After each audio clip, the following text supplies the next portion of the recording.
नमस्कार मैत्रिणींनो, आज आपण कॅनव्हासचा वापर न करता एक सुंदर प्रकारे गळा तयार करून घेणार आहोत. तर तुम्ही पाहू शकता मी काय केलेले आहे, 2.5 इंचाची जी गळा रुंदी आहे त्याच्यावरती 10 इंचाचा गळा टाकून गळ्याचा आकार देऊन घेतलेला आहे. खोडून व्यवस्थित आपल्याला आकार देऊन घ्यायचा आहे आणि नंतर कट करून घ्यायचा आहे. व्यवस्थित अर्ध्या वाटीचा आकार प्रमाणे असे आपल्याला आकार करून घ्यायचा आहे. एकदम छान हा आकार दिसतो.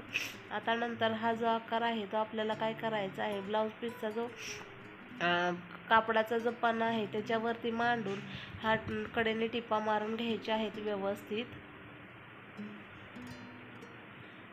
पूर्णपणे टिपा मारल्यानंतर याच्या जो मधला कापडाचा भाग आहे गळ्याचा तो आपल्याला कट करून घ्यायचा आहे आणि हा गळा पूर्णपणे पलटी मारून घ्यायचा आहे.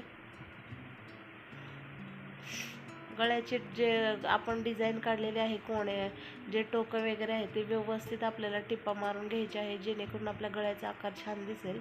अशा प्रकारे आपला गळा तयार झाल्यानंतर जो कडेला कापड आहे त्याच्यावरती अस्तरवरती टिपा मारून घ्यायचे आहे आणि एक्स्ट्राचे कापड जे आहे ते कट करून काढायचे आहे. अशा प्रकारे आपला जो गळा तयार झालेला आहे याचा मध्य काढून घ्यायचा आहे खांद्याचा आणि आपल्याला दोन्ही साईडला टक्स मारून घ्यायचे आहेत.